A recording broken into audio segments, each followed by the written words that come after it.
سامعین و ناظرین، انفیکشن کنٹرول سوسائٹی آپ کی بہتر صحت کے لیے، آپ کو بیماریوں سے پریشانیوں سے بچانے کے لیے مختلف ویڈیو کے سلسلے کو جاری کیے ہوئے ہیں۔ ہم جس سلسلے میں آپ سے گفتگو کر رہے تھے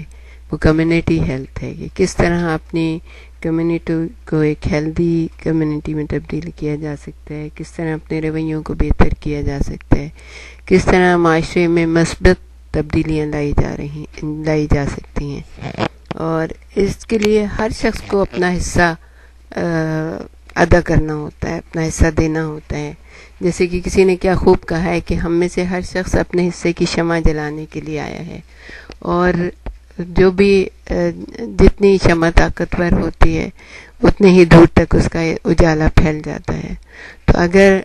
ہم میں سے ہر شخص چاہے کہ اپنے حصے کا کام کر جائے تو دنیا بہترین ہو سکتی ہے اور معاشرہ بہترین اور صحت مند ہو سکتا ہے۔ اس میں ہر ایک کو کوشش کرنی چاہیے، مریض کو بھی اور طبیب کو بھی۔ جب ماہر طبیب جو ہوتا ہے وہ کسی مریض سے دلچسپی، ہمدردی اور لیاقت کا رویہ اختیار کرتا ہے تو اس کا یہ رویہ ہی مریض کے لیے میڈیسن کا کام دیتا ہے، یعنی اس کے لیے مرہم بن جاتا ہے، اور اس سے مریض کی صرف تسلی اور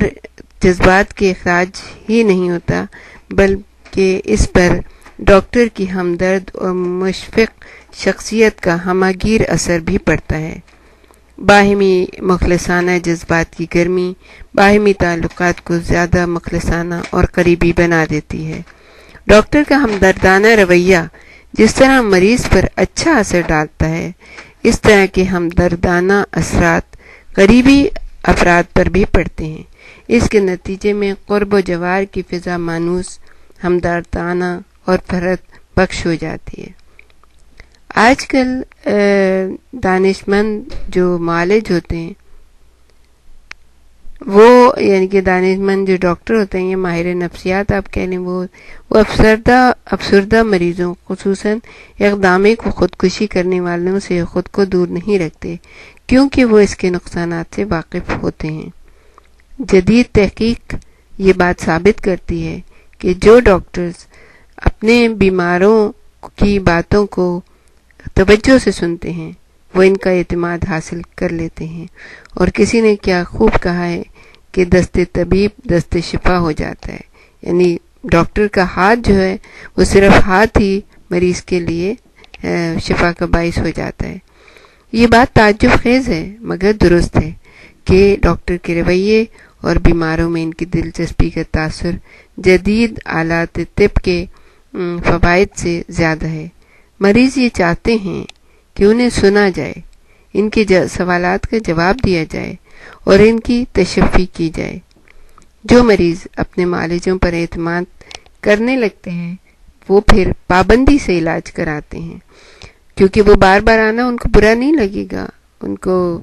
وائٹ کوٹ ہائپر ٹینشن بھی نہیں ہوگی، بلکہ وہ پابندی سے آئیں گے اور پابندی سے علاج کرائیں گے اور بہت جلدی ٹھیک ہو جائیں گے۔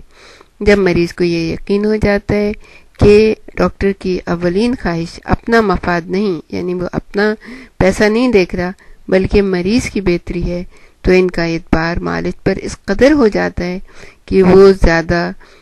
آزمائشوں، یعنی کہ زیادہ جیسے کہ ایکس رے اور ٹیسٹ اور یہ وہ، اس پر بھی یقین نہیں رکھتے اور اس کے خواہاں بھی نہیں ہوتے، صرف ڈاکٹر کے نسخے اور پرہیز پر عمل کرنے کو کافی سمجھتے ہیں۔ نتیجے میں علاج کے اخراجات بھی کم ہو جاتے ہیں۔ تو معالج یعنی کہ نفسیاتی ڈاکٹر اور جو ویسے ڈاکٹر ہوتے ہیں جو مریضوں کا علاج کرتے ہیں، ان کا انتخاب بھی اہم ہے۔ یہ انتخاب اس طرح کیا جائے جیسے کسی گرو یا روحانی مرشد یا کسی بہت ہی روحانی آدمی کا کیا جاتا ہے، جسے آپ کا دل بھی قبول کرے۔ معالج کی پیشہ ورانہ تربیت کے علاوہ اس کی شخصیت بھی کافی بلکہ بہت اہم ہے۔ افسوس یہ ہے کہ فی زمانہ ڈاکٹر کے سیرت و کردار کو کما حقہ اہمیت نہیں دی جاتی۔ ایک طبیب، ایک ڈاکٹر جو کہ ایک روحانی شخص کا مرتبہ حاصل کرے، وہ اپنے مریضوں کی زندگی کو تبدیل کر سکتا ہے۔